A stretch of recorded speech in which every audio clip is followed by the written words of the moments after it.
함께 나누실 말씀 갈라디아서 6장 7절에서 10절까지의 말씀입니다. 신약성경 갈라디아서 6장 7절에서 10절까지의 말씀, 신약성경 309쪽의 말씀입니다. 갈라디아서 6장 7절에서 10절까지의 말씀입니다.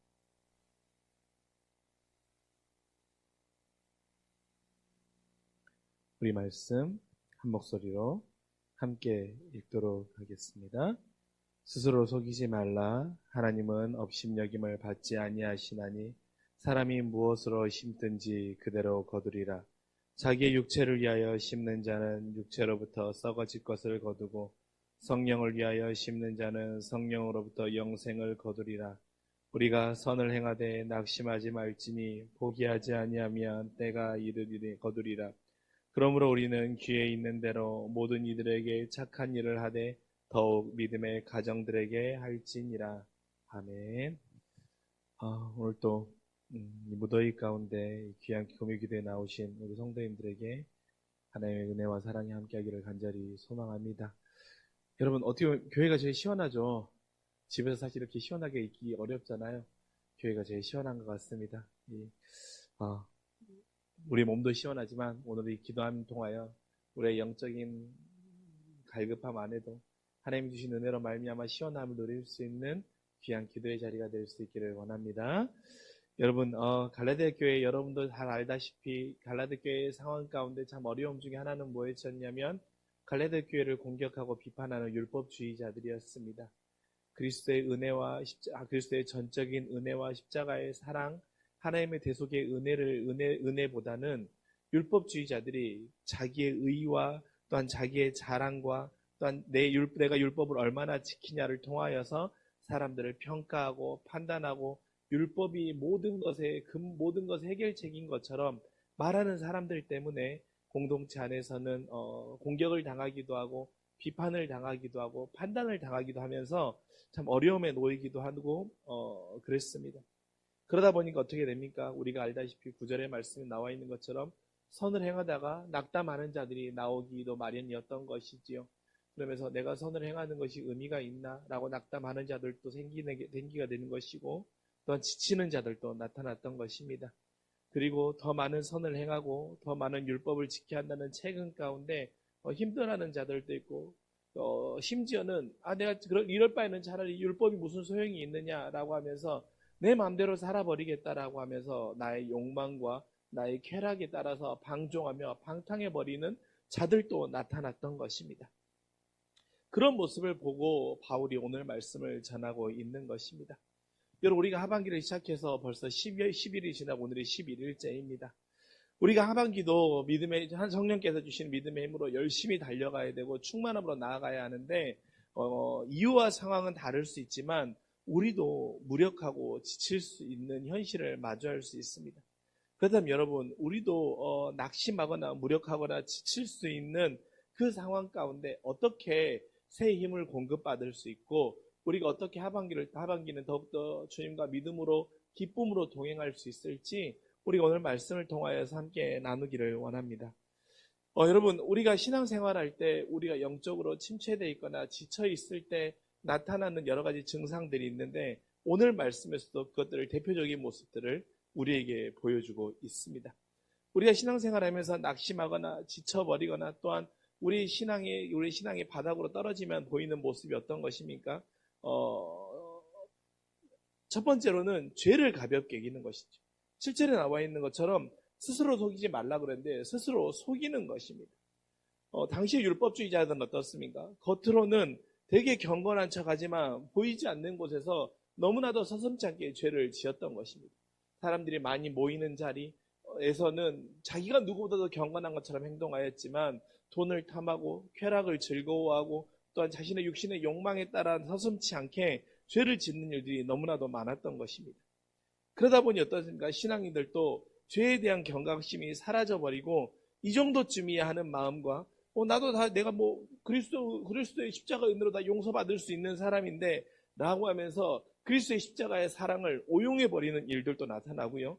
또한 내가 이렇게 죄 짓는 것은 내가 하나님 앞에 회개하고 내가 하나님 앞에 나의 모습을 들여다봐야 되는 것이 아니라 상황이 이러니까 누구 때문에 뭐 어떤 일 때문에 라고 하는 남 탓하는 일들, 그러니까 죄를 가볍게 여겨버리고 죄가 나의 문제이고 내가 하나님 앞에 회개하며 나아가야 할 부분이라고 하는 그런 회개의 영역이 점점 줄어들어 버리는 모습을 보이는 것입니다. 또한 한 가지, 또 다른 한 가지는 무엇입니까? 누구를 위한 섬김과 사역인지 하는 그 섬김과 사역에 대한 주체가 혼란해져 버린다는 것입니다.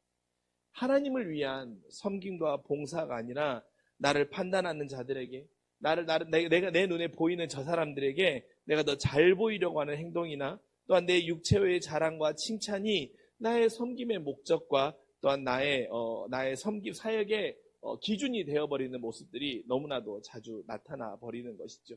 그 무엇입니까? 하나님께 영광이 아니라 사람의 칭찬과 사람의 판단과 또한 사람들의 말에 그것이 나의 섬김과 나의 사역의 목적으로 집중돼 버리는 변질되는 모습들이 보이는 것이죠.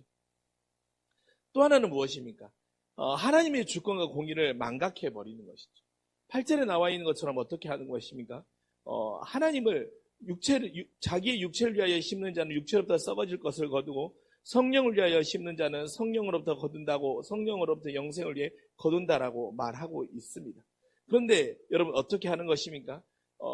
무엇을 심는지에 대한 것들이 분명히 여기지 않고 또한 그 앞에 나와 있는 것처럼 하나님은 업신여김을 받는 분이 아니심에도 불구하고 하나님에 대한 것들보다는 또한 하나님이 원하시는 것을 심는 것보다는 어떻게 하는 것입니까? 설마 하나님이 여기까지 알겠어? 설마 하나님이 내가 이걸 심는 걸 알겠어? 라고 하는 식의 하나님을 업신여기는 마음이 생긴다라는 것이죠. 그러니까 하나님은 나의 이 부분은 알 수 없어라고 하는 어리석음과 교만함에 빠져버리게 되는 것입니다. 그래서 결국 어떻게 되는 것입니까? 이 모든 것들을 통틀어서 말하게 되면 우리가 영적으로 낙심하거나 우리가 영적으로 침체되어 있고 우리의 영적인 상태가 처져 있으면 우리의 영적인 민감도가 무뎌진다라는 것이지. 우리가 하나님과 나와의 관계에서 영적인 민감도가 무뎌지는 것입니다.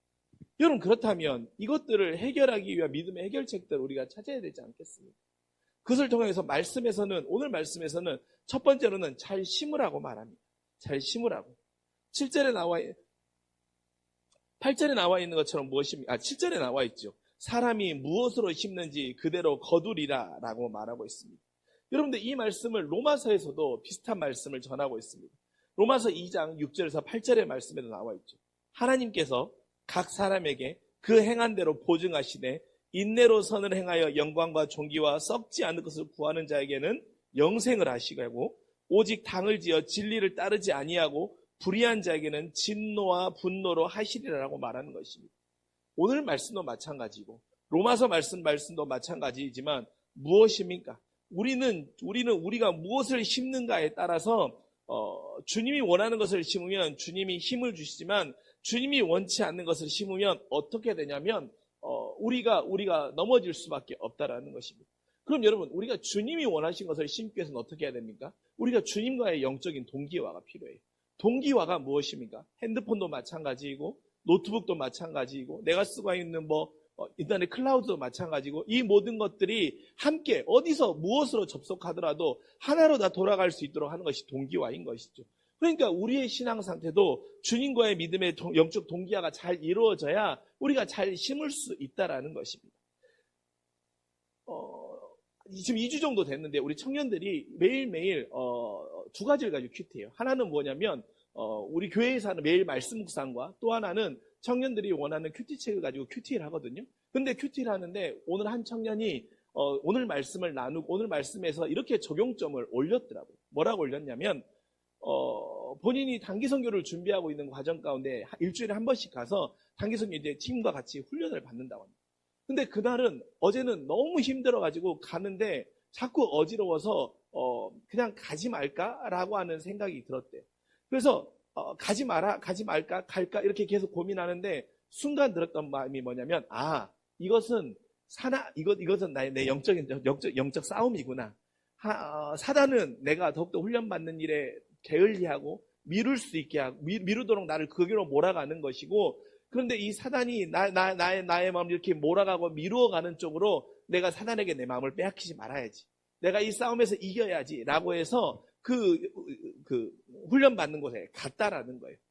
갔더니 가서 기도하고 또한 훈련을 준비하고 찬양하고 팀원들과 말씀을 나누는데 그때 정말 그 전에 내가 이렇게 힘들었나 라고 할 정도로 내가 정말 이렇게 힘들었었나 라는 생각이 들 정도로 자기 안에 성령께서 주시는 채워주시는 힘이 너무나도 커가지고 정말 피곤하고 힘든 하루였는데 그 12시가 넘어서 돌아오는 그 시간에는 정말 뛸 듯이 기쁘고 너무나도 큰 기쁨의 은혜가 충만하게 왔다라는 거예요.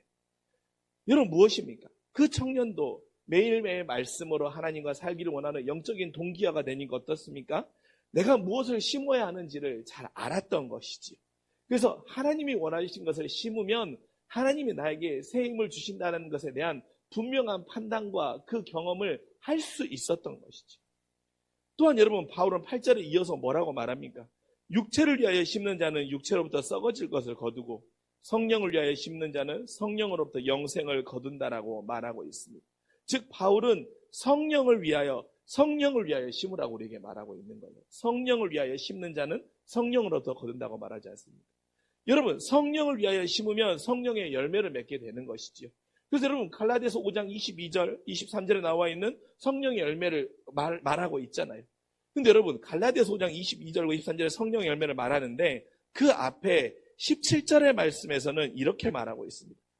육체의 소욕은 성령을 거스리고 성령은 육체를 거스리나니 이 둘이 서로 대적함으로 너희가 원하는 것을 하지 못하게 하려 함이니라라고 말하고 있습니다. 그리고 성령 열매를 말한 다음에 24절에는 이렇게 말해요. 그리스도 예수의 사람들은 육체와 함께 그 정욕과 탐심을 십자가에 못 박았다라는 거예요. 즉 여러분 이 갈라디아서 5장의 말씀과 6장이 우리가 오늘 나눴던 말씀을 연결해서 적용하면 무엇입니까? 성령을 위하여 심으면 결국에는 육체의 소욕을 거스릴 수 있도록 하는 힘을 얻도록 하는 것을 그게 바로 성령을 위해 성령이 원하는 걸 심는다라는 것입니다. 즉 우리가 성령이 원하는 걸 심는다라는 건 내가 육체의 소욕을 점점 거스리고 내가 육체의 소욕이 점점 더 내 마음 가운데 기쁨과 우선순위에서 사라지도록 하도록 하는 것을 심는 것이 성령이 원하는 것을 심는다라는 거예요. 육체를 위하여 심는 자는 그 열매가 정욕과 탐심일 수밖에 없음을 말씀은 말해주고 있습니다. 하지만 역설적으로 성령을 위하여 심는 것들은 세상의 정욕과 탐심이 사라지고 멀어지고 줄어들도록 우리의 삶을 이끌어가는 것입니다. 그러니까 여러분 우리가 기도를 심을 때도 마찬가지지요. 내가 기도를 심을 때에도 성령을 위하여 성령께서 원하는 기도를 심는 기도는 어떤 기도이겠습니까? 나의 육체의 소욕이 점점 줄어들고 내 육체의 고집과 자아와 아집이 점점 죽어서 나는 죽고 오직 예수님만 살 수 있도록 하는 그 기도를 심는 것은 성령이 기뻐하시는 기도를 심는 게 될 거예요. 하지만 여러분 나의 욕망과 나의 정욕과 나의 탐심과 나의 자랑과 나의 기쁨을 위하여서 그 기도를 심는 것은 성령께서 원하는 기도를 심는 게 아니라는 것이지. 같은 기도를 한다라고 할지라도 우리의 기도가 성령께서 원하는 것을 심는 기도들이 채워질 수 있기를 간절히 원합니다. 그 기도를 심어야 돼요. 그러니까 여러분 신앙생활을 하는 자들은 어쩔 수 없는 것 같습니다. 신앙생활은 결국에는 우리의 육체의 소욕이 점점 줄어들어야 돼요. 그러면 도리어 우리가 낙심할 것 같지만 낙심하지 아니하고 어떻게 되는 것입니까? 성령으로부터 영생을 거두게 된다는 것입니다. 세상의 것들 때문에 우리의 마음이 흔들리지 아니하고 성령께서 주시는 영생의 기쁨으로 말미암아 우리가 삶 가운데 낙심하지 아니하고 때로는 낙심한다고 할지라도 때가 되면 이루며 거두게 하시는 그 하나님의 은혜로 말미암아 거두게 하는 은혜와 힘을 얻는다라는 것이지. 또 하나는 무엇입니까? 9절에 이어서 말씀에 말하는 것처럼 낙심하지 말고 포기하지 말라는 것입니다. 근데 여러분 선을 행하다가 낙심하거나 포기하지 않을 수 없습니까? 그럴 수 있지요. 근데 여러분 이 말씀에 대해서 그러면 어떻게 하면 우리가 선을 행하다가 낙심하거나 포기하지 않을 수 있는지에 대해서 말씀 속에서도 한번 찾아봐야죠. 여러분 우리가 잘 아는 시편 42편 5절의 말씀 무엇입니까? 내 영혼아 내가 어찌하여 낙심하며 어찌하여 내 속에 불안해하는가? 너는 하나님만을 바라라라고 시편의 기자는 우리에게 들려주고 있습니다. 또 히브리서 12장 2절의 말씀에도 뭐라고 말합니까? 믿음의 주요 온전케 하시는 예수를 바라보라는 것이죠. 그 예수를 바라보면 어떻게 됩니까? 그는 그 앞에서 기쁨을 위하여 십자가를 참으사 부끄러움을 개의치 않게 하셨다라는 거예요. 오늘 바울 사도도 마찬가지이고 시편의 기자도 또한 히브리서의 기자도 동일하게 말하는 것은 무엇입니까? 우리 그 앞에서는 그 앞에서의 기쁨을 말한다라는 거예요. 즉 무엇입니까? 우리의 결과의 기대값을 하나님께 찾으라는 거예요. 여러분, 우리의 결과의 기대값을 하나님께 찾아야 된다는 것입니다. 왜?